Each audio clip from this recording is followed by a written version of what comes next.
feel like our public school system. yeah, I get it. I feel as if it's, I don't know the right word to say for it, but I don't believe in it. I don't believe in it. Yeah. Somebody put on Twitter a couple of days ago, I'm 34 years old and just wrote another check from my mortgage. Still haven't used the Pythagorean's theorem. And I'm like, for real, bro, for real. We haven't used it, and I think that it's systematic. Again, Yeah. I don't know what the end goal was when it was created, and so I'm very meticulous. Like my wife and I are actually vetting schools right now. For my 5-year-old's gonna go to first grade next year. Yeah. And trying to understand, like, I want her to go off and understand how to make money, Yeah. how to, pay bills. I have a full master's degree, and I knew nothing coming out of college. Started self-made, and I feel like after my whole self-made experience, I got a doctorate in business. But they didn't teach me anything in college. But they took my money. I'll tell you that. Yeah. I'll tell you that. It's not saying don't go to college. I'm just saying that there's a way, and we should be very methodical in the way that we try to get an education. What are we getting educations in? Things like that, Yeah, man. And dude, it's a real, and I get you, man. I feel you on that so much because like right now we have young kids, you know what I mean, that are right now they're in the public school system. And man, lately we've been getting a lot more involved than normally we were. Sure. You know what I mean? And so we've been seeing things, man, of like how they deal with situations that, man, we're just kind of like, man, you know what? Like you said, it's this systematic way of learning. Absolutely. That they don't take in their personalities into consideration. Yeah. You know what I mean? And the reason, like we're entertaining the thought right now too of like, man, what should we do? Like, do we want to keep them there, or do we really want to homeschool? Yeah. You know what I mean? Because unfortunately, like, private school is not really something, within our budget right now. Right. If it were, we'd probably entertain that. But we're like, man, you know what? Like, we're honestly entertaining that thought because, like I recently had a situation with my son, and oh man, it got me so upset, man, because I ended up going to the parent-teacher conference, and I have no doubt that this teacher is a great teacher. I have no doubt that they have great intentions, and that's why I want to be careful on how I I'm not really trying to bash anyone in particular. Sure. But I just feel that the situation it was dealt with in the wrong way. And so what ended up happening was that that was kind of one of the first things that she opened up the conference with was like, oh, you know what, I wanted to give you this, and it was a referral. It was a referral from my son, and she's like, yeah, this happened last week, and the first thing that came from her was like, yeah, he tried to strangle another student in the bathroom. And so right away, I was in shock. Sure. Bro. You know what I mean? Like, this is my son. This is my 8-year-old son. I was just, concerned, angry at the same time. Just a lot of mixed emotions that I went through. But at the same time, I'm like, there was just something in me. I'm like, that doesn't sound like my son, though. Right. Like I know. I'm not saying that I know everything about my son. Like I understand that there's things that we can miss as parents, but that doesn't sound like my son. Like I know him to the point where he's not just going to. And because I asked, I'm like, did something provoke it? Did something happen? And she's like, no. Well, I asked, and he just said that. That he just did it, because somebody did it to him. And then she asked like, oh, was it in school? And that he was like, no, outside of school. And so she was like, okay, well, you need to talk to your parents, like this and that. Yeah. And so I was just kind of like, that doesn't sound like my son, man. Right, Like I know my son is rough. Right. Like I know how he is. He's playful. Right. You know what I mean? But so anyways, man, I'm like, you know what? So being a dad, man, like after the conference and everything, I went to I had my son and I had my daughter go inside, and I just one-on-one in the truck with him, and I'm like, hey, Papa, like, look, I got this referral. Yeah. Like I know what happened. Yeah. I just want you to tell me what happened and why. Like that's all I want to know. I'm not mad. I'm not angry. I just want to understand. Yeah. And so he told me what happened, and I just told him one more time. I'm like, okay, buddy. I'm like, are you sure? Like, Yeah. I just want to make sure, like, that you're, is that really what happened? He's like, yeah. And I'm like, are you willing to go back and say that to the teacher? And so what he ended up telling me was that all he did was like that they were in the bathroom, boys being boys. He grabbed another boy from back here and was just like massaging him and just like, squeezed his neck a little bit. Right. But it wasn't strangling.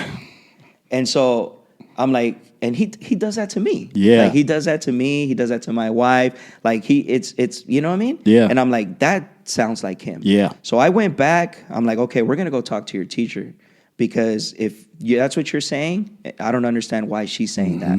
So went back, talked. Turned out she's like, oh, no, I didn't know that. This is the first time that I'm hearing this. And I said, well, I'm like, okay, well, I gave her still the benefit of the doubt. And I still looked at my son. I'm like, hey, buddy, if anything ever happens again, I'm telling you, you need be honest. Just be open about it. Explain to them exactly what happened. Yeah. And then so, and so she, she was like, yeah, you know what? But I did tell her, I was like, do you understand why I'm concerned about this, though? I addressed him, but I'm addressing you now with all due respect, but you did not do your due diligence. Absolutely. And then she tried to like blame another educator, saying that she was the one that performed the final investigation. I said, okay, I'm going to go talk to her. Right. So what did I go do? I went to go talk to the other person. And it turned out that the other person was like, oh, no, yeah, that's what he told me. And I said, so why is it written here? Why does this referral here? And not just that, why does the teacher saying that to me at this parent-teacher conference that just happened 30 minutes ago? Right. So what you're telling me, number one, is you guys are writing misleading information. Absolutely. The second thing is you guys are not communicating that to the teacher. If that was your final investigation, if that was the final outcome, why doesn't she know about that? Yeah. So I was like, you know what you're doing, right? What you're doing is you're mislabeling our children. Absolutely. You're mislabeling them. So you have an 8-year-old boy that if he hears that that's what he's doing, when all he's doing is just horse playing, given the fact, if he's supposed to keep his hands to himself, I'm 100% in agreement with that. Let's talk about that. Yeah. But let's not talk about strangling. Yeah, let's not talk about that. You're mislabeling our children, and then you're not doing. And she's like, no, it's because I didn't write that referral. And I said, well, who did? It's like, well, it was the teacher. I was like, well, then why is the teacher telling me that she didn't have anything to do with this? I said, you guys need to tighten this communication up, and this needs to stop. See, and the thing is, that's what needs to happen too, because you are an advocate for your child. 100. And it's unfortunately, we don't have kids out there don't have their advocates. So when you say strangulation, now this kid is labeled like that. Now this kid is starting to believe, okay, if you guys think that I'm angry and I'm violent, I'm gonna start being angry and violent. And there's a responsibility from a parental side. We put that responsibility on our kids, but there's a responsibility to the school system as well, to where you don't label my kid as strangle is a strong word. That's a very strong word. And so bro. So I was lit, bro. I was so mad, and I try to address them because I didn't want to be the angry Mexican. You know what I mean? Like, you know what I mean? Like, but I addressed them with the most utter respect as I could. Sure. But at the end of the day, man, like I just felt like, no, like first of all, you're a public teacher. Absolutely. So I live in this area. I pay tax dollars. You know what I mean? Like so at the end of the day, we do have our right to speak this. You know what I mean? And you know what I mean? And so it just really, because like afterwards I went home and I talked to my wife and I explained to her the situation. You know, I had to calm down a little bit by talking to her because I really was upset. Of course. And you know, but I said, man, you know what's sad though? This is what's sad, Justin, is that okay, I took it that way. And I was able to get to the facts. But bro, how many single moms, how many parents, bro, there's so many parents that I just think back at if my parents were to have gotten that referral, bro, it would have been beat down first, questions later. Ask questions later. Or beat down, no questions. Sure. And then the thing is, but who are the first people to call caseworkers and to report child abuse? Who are the first ones? The educators, because they supposedly like have that responsibility. Absolutely. They have that responsibility from the moment they write that referral. Those are the things that they should be thinking about. They should be thinking about, you know what I mean, like what they're doing and how they're handling this situation, because they're dealing with children's lives.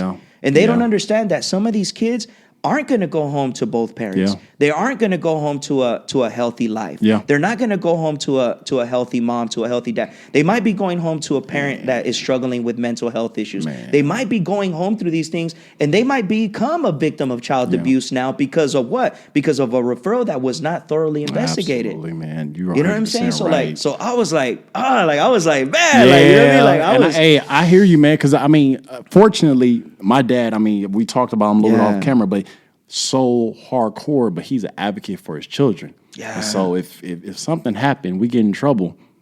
He's gonna be like you. Yeah. We're gonna fully investigate this. Yeah. If I need to whoop my son, I will. But if y'all gonna put some dirt on his name, or something that's gonna happen that I don't agree with, all hell's gonna be raised loose. You know, right? So, yeah. And we need to protect our children, man. Absolutely. You know, I think that's one of the things that nowadays, like, a lot of people or a lot of parents feel like they don't have the right to. Yeah. You know what I mean? But I think there is a correct way to do it. You know what I mean? And that's why we're really entertaining the thought. You know what I mean? Because it's not just that. It's just that, you know, like my son, he's very active. Like, he's very active. He's impulsive. Yeah. Like, he's playful. He's into sports. Most like, boys are all that. Which most boys are. Exactly. You know what I mean? But that's where I'm like, you know, like, because he's a good reader. He's good in math. Like, he just got an award today for math. Good, man. So he's good at numbers. He's you know what I mean? But then when it comes to certain things, they're like, oh, you know, he's falling. And I'm like, well, isn't there a different way? Like, maybe that's just not his style of learning. And that's what I'm talking about, man. If you listen to, I like to listen to a lot of podcasts, but listen to a story that Jamie Foxx gave. Yeah. So much, like, he has so much energy, but he had one teacher that was like, look, you do good in class. The last 10 minutes of class, you could do your whole stand-up set. So he was like, okay, I'm going to be good in class. I'm ready to tell all these jokes because I can't hold it in. I got ADD and everything. And it's like, but you have those educators that can recognize, like, look, this kid, this is what he is. And he's making millions of dollars off of all that ruckus that he was putting up. For us to understand each child, especially in our own home, understanding exactly what each child gives. Yeah. I can't yell at my youngest daughter because she is just like, a look is going to set her off. But just having that understanding of who you're dealing with. And I think that's something our education system needs to implement as far as training our teachers, educators, you know. Yeah. So 100%, man. Yeah, because we need to. Yeah, it's something's got to change, man. Something's got to change, and I'm just glad like that. Like, it made me feel good because, you know, afterwards I looked at my son. You know, after we left the office and everything, I looked at my son and I told him, I was like, look, son, I was like, I want you to know something. Like, I love you. I love you so much, and you're not anything that was talked about. You're not any of those things. You had a moment where you were playing around, and I will tell you this, like, you should keep your hands to yourself. Just, it's better. I was like, and all these other things, that's not who you are. And I told him, I was like, and as long as you're truthful with me, I will always have your back. That's it. Always have your back. And I want you to know that. And he just looked at me and he's like, okay. And then I'm like, you know, because that's me. Like, I'm not gonna advocate for what the wrong that he's doing. Right. You know what I mean? Like, hey, if there's something that needs to be corrected, I will be the first. Yes, sir. My wife knows that. Yes. My wife knows that. Like, I'll be the first to correct it. I'll be the first to address it, you know? But at the same time, like, because, and I think it a lot of it does stem from, and that's why, like, I believe so much in rehabilitation and recovery. 100%. You know, that's why I believe in fathers being able to be restored and being recovered and being, you know, going back with their families and things like that. I'm so huge on that because we have even through those bad experiences, because I think that's what it stems from a lot of my experiences as a child and how teachers dealt with me, like that sort of trauma kind of is in me. Sure. And so it just kind of gives me that protective impulse where I'm like, no, you're not going to say that to my child. Yeah, man. You know what I mean? Yeah. Like, not in my house. Yeah, man, that's so great for you to be able to do that. Yeah. That and the words that we put into our kids, man. The words that you constantly just feed them, like, you're not this, you are this. I have my daughters, I give them, I say, you are beautiful. They say, I receive that. I love you. I receive that. Mommy loves you. I receive that. You're smart. I receive that. Yeah. It's just, I'm going to brainwash my own kids to know that, you are somebody. Yeah. You are strong enough. Yeah. And so I'm hoping and praying for that for others outside of our homes and things like that. Yeah. So, That's beautiful, man. That's beautiful. That's great words of advice right there, man. It's just what you're speaking into. And then do you ever, with the school system and with everything that's going on, even right now in culture, like what kind of fears do ever arise within you? You know what I mean? Like, I'll be honest with you, like one of my biggest fears is like, I say all this in love, but one of my biggest fears is like even looking at situations like Dwayne Wade's son, or they say daughter, and he or she has made that transition. But also, I have a fear of my kids being brainwashed into something that they're not even fully ready to receive. They're not fully ready to make a decision. yeah, I have prayers for my kids, but I don't want them to be able to make decisions. If you can't drink, if you can't go to war yet, yeah, how you get to choose your gender right now? How do you know what you're feeling? right, By 26, your frontal lobe, which helps with all your decision making, has just formed. So you're saying at 12, 13 years old, that child can make that decision? yeah, And it's all in love. But at the same time, I mean, there's a documentary on YouTube right now that talked about, I know this is going to get deep. yeah, So, yeah. No, let's do it. but there's a documentary right now that shows a journey of like these 50, 60-year-old men and women who chose to make a gender transition back in the day when they were younger than 18. Yeah, Those type of situations has caused them, when they found out, like, wait, I'm really not like this. right. It was just a point in time in my life that I thought maybe that was, or somebody told me that. Now they're regretting it. Now they've cut off or added certain things or taken different hormones that's kind of messed up their bodies. Right. And so my biggest fear for my children is the information that they're going to get, because Yeah. I'm not oblivious to know that they're with their teachers and the people that are around for 30 plus hours a week. Right. 6 hours a day, 5 days a week, 30 plus hours. 30 plus. And then I come home for 1 to 2 hours. We take baths, we eat, and we get to bed. But I've given you 10 hours for that week. Yeah. And so my biggest fear is that they're influenced to something that they look back and they're like, that's not really what I wanted to do. Right. And so, yeah. Yeah. No, man. And it's, dude, I feel you on that. Yeah. I feel you on that a lot, man. And that's something that, my wife and I, we've recently been talking about a lot too, where, and it's kind of like right now I've been like in my mind, I've been brewing where I need to have more intentional conversations with my kids. Sure. You know what I mean? Because the other day we listened to a podcast and, what's the podcast called? At Home with the Beers? Yeah, at home, and real good. And I really love and they were talking about that, about like breaking the ice and talking about sexuality with our children. Sure. And when is it appropriate? When is it not? And I love what the dad was saying. He said, "Man, you know what?" He's like, "We really got to think about how we were in that age." Yeah. And the type of information that was coming to us already at that age. And I started thinking about it, and I'm like, that's so true, man. Because I started learning about, sexual things, man, as soon as like 6, 7 years old. Same. You know what I'm saying? And but I think because like I learned a lot of bad things, Sure. and a lot of like, not good things, you know what I mean? So for me, it's like, man, how do I have these conversations, man? You know what I mean? But the truth is that what he said, he's like, look, our kids, man, they're being exposed to all these different ideas, all these different conversations. Once they have a phone, all these information that they're getting on the phone, text messages from other students, from other kids, their friends, they're having all this information. If we're not their number one trusted source, then guess what? They're going to look for that trusted source in other avenues. So that's one of our biggest fears too, man. And it's so key, because looking at that, like even my kids are younger than yours, being 5, but they have their YouTube channels. Yeah. And there's things that are on there, man, and it's like, I know you're going to know. I know you're going to see it. I'm not oblivious to know that I was 5, 6 years old. I'll be, when they're 12. I'm not oblivious to that. Yeah. But understanding, and I think still understanding and explaining in a calm way. Yeah. And not being so thrown off guard by it. Yeah. You know, because I think once us as parents, we're such in a roar, like, wait, no, this is bad. Everything is bad. It's like, let's calm down. Yeah. And then, you know, we don't believe in this. This is what we believe. This is why we believe it. And, you know, and hopefully, you know, train up a child in the way they should go. Yeah. They won't stray. So that's what we're hoping for that will occur, you know? Yeah.